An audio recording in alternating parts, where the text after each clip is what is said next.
Do you want more? More time, more balance, more love, more sex, more money, more real, and less bullshit? This is the Women Wanting More podcast with Dr. Karen Osborne. Real life, real stories, plus real tips to get you more of what you want.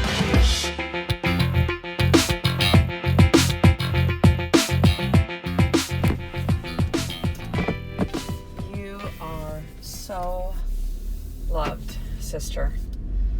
Brother, for the men, acknowledge you too for listening. You are so loved. You are so loved. You are so loved. My father passed away 9 days ago, and he was 82 years old. He was married to my mom for 59 years. They were together for 62. My dad, in a way, I grieved what my brother referred to. Well, we've kind of had two dads, Karen. My dad had a fall 30 feet onto his head, standing on a fire escape of an apartment building that he owned at the time with my mother's old apartment building, painting the fire escape. And the step gave way, and he fell 30 feet onto his head. He suffered a massive brain injury. He was in a coma for 10 days. And they said, well, if he even comes out of it, he's going to be, for lack of a better term, and I think it was literally used at the time in 1981, he'll be like a vegetable. He won't have any kind of quasi function, da-da-da. And, at the time, and what we still, what I was brought up to believe in my family is like, anything's possible. Miracles happen all the time. And so we said, fuck you very much. And he was in the hospital for about a month after he came out of the coma. My brother busted him out, brought him home. We had 24-hour nurses for him, like nursing care. I don't know. Most people don't really understand like brain injuries, trauma, what that's like, but it is like a person starting over again, learning everything. Like, I mean, everything. How to shave, how to walk, like everything. It's intense to say the least. And the personality of someone who's had a brain trauma completely, like they're just a different person, right? And so that was at the age of 22 that my dad fell. He was 54, I was 22. And so since that time, and when he recovered and moved through, was never able to go back to work. He was able to drive a car for a period of time, but even that, like, stopped. His health had progressed and gotten worse over the years to the point of, he was barely functioning. He couldn't walk. He could just, it was interesting because his mind was still somewhat intact, but his body was just failing. Whereas my mother has pretty significant dementia. And, but for my dad, it was the opposite. So, about 4 weeks ago, I think he went to intensive care. He was having troubles breathing, and we thought, this is kind of it, and it was, he pulled through that, got out of intensive care. He got back to the nursing home. He had just turned 82 on the 16th of September, and 2 days later, I get the call from my brother saying Dad's died. And why am I sharing this with you right now? Well, number one, the conversation of loss and grief. Listen, loss and feeling grief through loss, like I've gone through loss in other ways. I've gone through financial loss. I've gone through loss of my kind of identity as a chiropractor when I decided to step out of that. Still consider myself to be a chiropractor, but, not practicing. Loss with fertility, infertility, not being able to conceive. So thankful for adoption that made us parents with our beautiful boys, Tyson and Kai. Wouldn't have changed anything, but that's still loss. It's still loss. We experience loss all the time, and it's not just through death. And so I want to really speak into this conversation more because I feel it's like it's this thing that people walk around and they're so uncomfortable with. And when we go through loss, we feel this, not just whatever that loss is and the grief we experience, but what I've seen in others and what I've felt in myself. Now, this is a very different loss, the loss of my father, of a parent. But we tend to think that we're all alone in this. that nobody really understands us. This is the work of fear and ego and grief. The different stages of grief that you will go through when you experience loss, that will try to trick you into believing that you are all alone. And I want you to know, whether you are experiencing a loss currently, in the past, or whatever you're going through in your life, that you are loved. You are loved. And you might go, wait a second, Karen, you don't know, my situation is this, and this happened with a relationship, or this happened with my kids, or this, I hear you. This happened with my business. Yes. This happened with my health. Yes. You are loved. You are loved. You are being loved in ways that you don't even know of. You are loved in ways that are invisible, if you will. But the universe, God, source, the all, the one, your angels and guides, whatever you want to call it, your intuition, the isness, source, is trying to send you messages to let you know that you are loved and being held. But when we put ourselves into this box and we put this armor around ourselves and we go, nobody gets me, nobody's like me, nobody's going to understand me, I'm all alone, we can't see. It's literally like the messages of love are trying to get through to you, whether that's a person that just wants to help you, right? Whether that's kind words, whether that's a smile, whether that's you seeing the synchronicity of messages and images and thoughts that come plunking into you. The presence that you feel. I felt my father with me about a couple hours after he passed. So regardless of what you may or not believe happens, for me, spirit lives on forever. Spirit lives on forever. It doesn't, the fact that we leave our physical body, it still doesn't make that easy. There's still loss in missing that person, of course. It doesn't take away from that. But it's knowing that he's always going to be with me. Like, I know that. I can talk about my dad right now and I can see him in my mind's eye. A younger man, because what I've read about,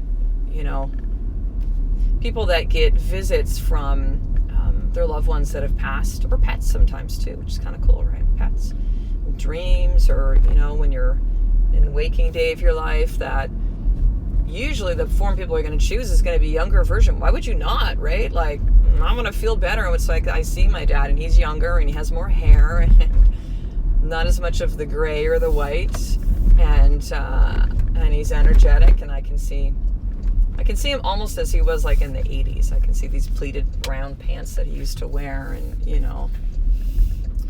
happy, very funny, vivacious, outgoing. My dad, when he was my first dad before the fall. And so there's these feelings when we go through loss that, yeah, we're all alone and nobody loves us and nobody gets us and the trickier piece of loss and grief, which is why I want to speak into it more, because it is this real like forbidden kind of talk. Like, it's, it triggers a lot of people's really their own feelings about death. It might trigger some of the loss that they've had in their life that they haven't really processed and moved through and allowed themselves to feel. And on top of that, just to experience somebody else in pain, for most people, that's like don't want to go there, right? And so I remember, and I'm going to share with you this story about my youngest son's teacher. Lovely, lovely teacher. And I remember, so my dad died on a Wednesday, and so the next day, and the boys knew, it felt like Tyson was affected more. I literally just watched my little boy just crumble, like literally drop to the ground. Like seeing him in shock, and then his eyes well up in tears, and then he starts crying and his whole body just dropped to the floor. It was, I don't think I'll ever forget that moment. Breathe, Karen, breathe. So the next day, I wanted to tell their teachers that their grandpa had passed away because, in case that, they're really upset or there's some kind of really odd behavioral stuff or whatever, then just to know, right? To know. And so Kai's teacher's grade 1 teacher, who was lovely, by the way. I adore her. She's so just a beautiful soul. And I told her, and she was very much right away, like she gave me a hug, and I'm so sorry, and like just. And then I remember seeing her the next day, and she was like, "Are you feeling better today?" And I remember being angry when she asked me that. Because grief is this uncomfortable thing of like, nobody knows what to say. And they're afraid of saying the wrong things. And often they do say the things that, people are kind of doing their best, right? But they don't know. They just don't know how to handle these situations. And I looked at her and I said, no. And I'm thinking, my dad's barely been dead 36 hours. You're asking me if I'm better today? I'm not better today. And I don't think I'll be better for a period of time. And, it's just like, that is grief. Like I'm accepting of that. And she didn't mean anything bad by it, but I remember that. And then today, when I saw her, she gives me this lovely card, which I think I actually want to read to you. And it was just this beautiful reminder for me, which is why I wanted to speak this to you. And you don't have to be experiencing loss at this time to know that you are so fucking loved. Do not believe the lies of ego and fear and your past programming that tells you that you're not, because it is a lie. You are so loved. And, it's a lovely note. I'm just going to read this to you. So it just says, Karen, I'm so sorry to hear of the passing of your dad. Please take care of yourself and let me know if there's any way that I can help. It's the simplest of words. I can feel her love through it. This is a teacher that I knew from last year, because she was the kind of like the special education teacher. Like she would help the kids that were Kai had a really rough first probably 3 months of kindergarten. And so she really worked a lot with him and just beautiful and just helped him so much. And so she knew Kai and pretty much all the kids in his class.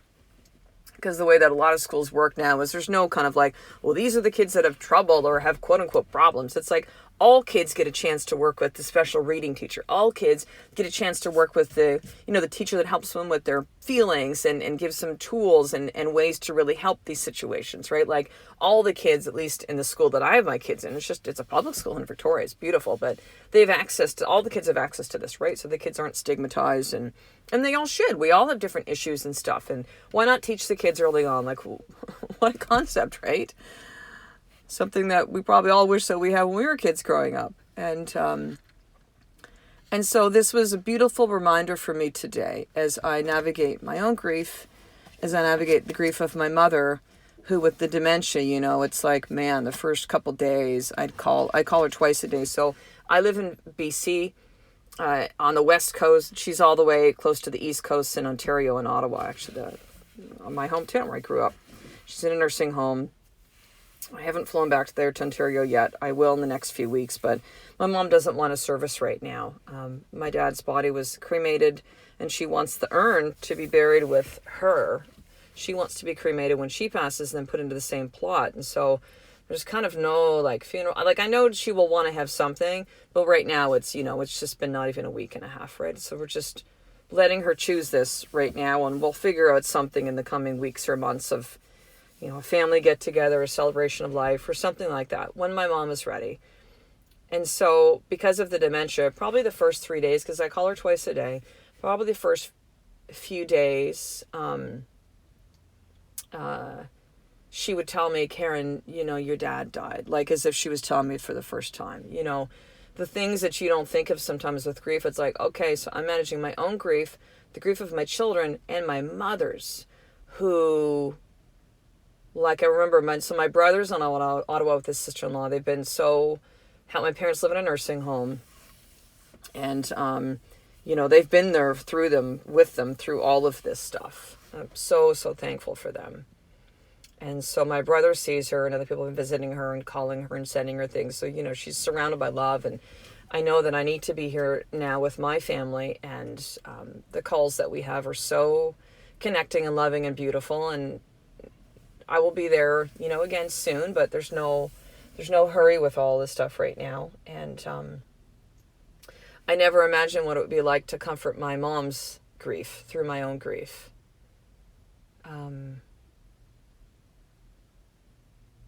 And how what I'm noticing as well too is that when the dust clears in the moments of grief, that when you give love, how much that it helps you see that you are loved. And so even if you were at just a place in your life, sister, where you're like, or brother, where you're just like the lowest of lows, and all the shit has happened and my world's been turned upside down and what the fuck kind of thing. Sometimes the mere act of giving love allows us to see that we are loved too. We are loved. You are so loved. As I mentioned in a recent podcast, like, this is our default state. Do you know that? Love. And understand that the things that might have been said to you or done to you / for you, the situations and experiences in your life that seem unjust and unfair, the injustice stuff that happens in the world that we see all the time and we can focus and fixate on. Our natural state is love.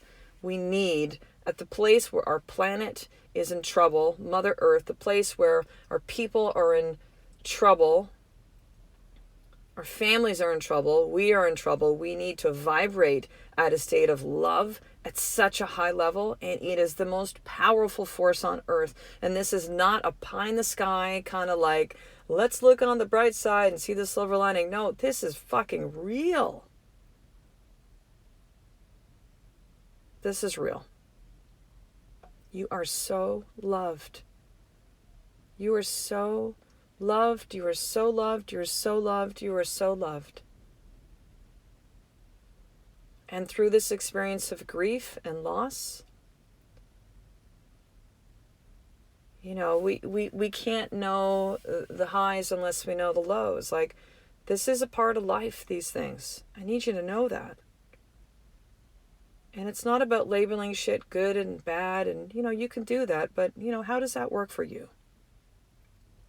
I'll tell you what works for me, what works for the women that I've worked with, my clients. What I found is truth. Listen, I'm going to speak from this place of wisdom, man. 50 years. A lot of shit I've gone through in my life. Wisdom. I'm going to call it wisdom, and this is without ego and absolute humility. You're okay where you are. These things happen in life. It just is. And how we move through it is up to us. How we move through it. Listen, there's a lot of stuff that I've been handling on my plate for the last year and a half. A lot. And I could take a look at the situation with my dad and go, oh my God, now I'm dealing with this now too. Like, fuck.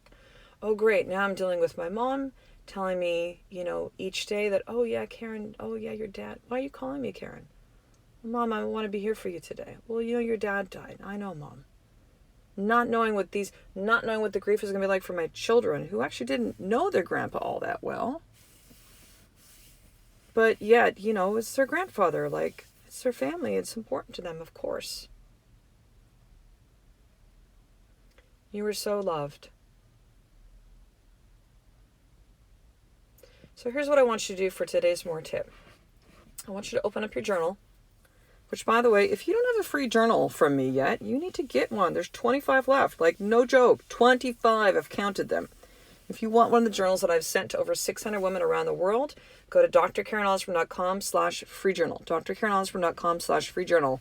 You take care of a little bit of shipping, and I do all the rest and send you some other cool stuff in there. So get your journal. But otherwise, if you do have one or not, want two more special limited edition journals, open it up. And I want you to make a list of how you are so loved. And you're going to write at the top. Here are the ways that I am so loved. And by the way, it can be the love that you also give yourself. It should be that first and foremost, by the way. So here's all the ways that I am loved. And it could be, I'm loved by the sun that gets up every single day to shine its beautiful light. I'm loved by the life that's in my body, the breath that I have. I'm loved by these people. I am loved by these experiences.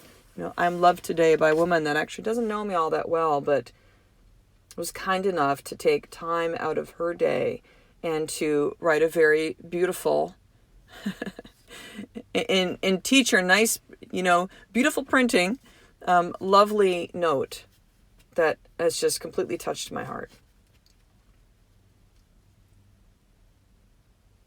So as a reminder for you to know how and by whom and by what experiences and by what things in this world that you need to be reminded of, that you are so loved.